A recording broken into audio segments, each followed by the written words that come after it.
हमारे चैनल को लाइक करें, शेयर करें और सब्सक्राइब करो और बेल आइकॉन को दबाओ। करता हूँ और एक आरपीआई का जिला करके जिला अध्यक्ष करके काम करता हूँ। और 2001 में भुसावल शहर में मैं पंजे निशानी से खड़ा था और पूरे भुसावल शहर में एक ही पंजा यहाँ पर चुन के आया था और मैं नगर सेवक रहा, मेरी मिसेस नगर सेवक है।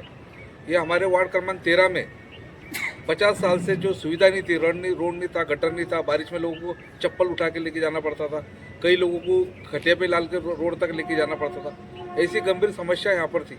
तो वो सारी बातों के मैंने लेकर यहाँ पर मेरी मिसेस और हमने रात दिन मेहनत करके यहाँ पर जहाँ घर वहाँ रास्ता, जहाँ घर वहाँ गटर, पानी होगा, लाइट होगा, सभी सुविधा हमने उपलब्ध कर दी। और जनहित के लिए कार्यक्रम, जो लोगों ने हमारे पे विश्वास डाला था, जिसके लिए हमको लोगों ने चुन के दिया था, वो काम हमने पूरा यहाँ किए और लोगों का विश्वास संपादन अभी तक हमारे साथ में है और लोग हमारे साथ में, लोगों का आशीर्वाद हमारे साथ में। इसलिए लोगों के काम करने के बाद लोगों ने हमको आशीर्वाद दिया और आज भी लोगों का जो है, इसलिए भुसावल शहर में सबसे ज़्यादा लीड से यहाँ पर मेरा लड़का रोहन राजू सूर्यवंशी पंजा निशानी से खड़ा है। ये सबसे भुसावल शहर में सबसे ज़्यादा लीड से चुन के आएगा। और ये जो बात मैं कर रहा हूँ, ये मेरे मतदार संघ के लोगों का जो आशीर्वाद है, उसी बलबूते में मैं आपको एक विश्वास करके और उनके बलबूते के ऊपर आपसे आह्वान कर रहा हूँ। जिस तरीके से बात कर ली जाए सर, तो शहर भुसावल में एक चर्चा थी नगर अध्यक्ष को लेकर और जो जनता थी वो काफ़ी आपसे उम्मीद लगा रही थी कि आप इस पर खड़े, तो आपने क्या किया सर? भुसावल शहर में हमारी समाज की मीटिंग हुई थी कि भैया भुसावल शहर में एक समाज का एक आदमी नेतृत्व देकर और नगर अध्यक्ष की चुनाव लड़े और विजय हो। और उसमें समाज की मेन विचारधारा जो थी कि समाज का नगर अध्यक्ष यहाँ बनना चाहिए। उसी माध्यम से लोगों ने एक इकट्ठा कर एक जगह एक मंच पर आकर यहाँ पर उन्होंने मेरे को मेरी मिसेस के लिए नगर अध्यक्ष के लिए उन्होंने सबने पाठिंबा दिया था, सबने सपोर्ट किया था और वो शायद जाहिर भी हुआ था। लेकिन उसके बाद में यहाँ पर भुसावल शहर में समीकरण बदला, वातावरण बदला, तो उसी कारण मैंने जो है नगर अध्यक्ष के लिए कांग्रेस से टिकट नहीं लिया। मेरे को उनके महाराष्ट्र के अध्यक्ष का है, जिला अध्यक्ष का है, यहाँ पे शहराध्यक्ष रवि निकम जी, उनका फ़ोन आया, सभी का फ़ोन आया। लेकिन मैं लड़ना चाहता था, लेकिन मैं यहाँ पर एक युति होने के बाद लड़ना चाहता था। युति के साथ में सभी जो मानने वाले वो लोग हैं, जो जिस विचारधारा से है, वो सभी साथ में रह के सबकी कंधा मिला के और सबका सपोर्ट लेके वो मुझे इलेक्शन लड़ना था। लेकिन वैसा वहाँ हुआ नहीं, यहाँ वातावरण खराब हुआ। यहाँ पर संतोष भाऊ इनकी एक अलग शरद पवार का गठ है, उनके अलग सीट खड़ी हुई, या कांग्रेस की एक सीट अलग खड़े रही, इसलिए मैंने वो टिकट लेना नापसंद किया। जबकि वोटिंग डालने वालों को भी वोटिंग डालते समय वो कहने इसमें नहीं रहना चाहिए कि मैं वोटिंग किधर करूँ। तो इसलिए वोटिंग डालते समय भी जो समविचार से जो विचार से लोग जुड़े हैं, उनको वोटिंग डालने के लिए उनके मन में संकोच नहीं होना चाहिए, उनको विचार नहीं आना चाहिए। इसलिए मैंने चाहा कि भाई मैं खड़ा रहकर यहाँ पर अलग अगर खड़े रहेंगे तो दोनों में से किसी को आना नामुमकिन है और जो अपने विरोधी लोग हैं उनको इसका सपोर्ट मिलेगा और वो ये अपने बलबूते पे विजय हो सकते और लोगों में भी गलत जा सकता कि भाई जब एक आदमी खड़ा था दूसरा क्यों खड़ा सकता, इसलिए। और उसके अनेक विषय में लोगों में चर्चा होती, अपने चाहने वाले अच्छे करते, बिना चाहने वाले विरोध में करते।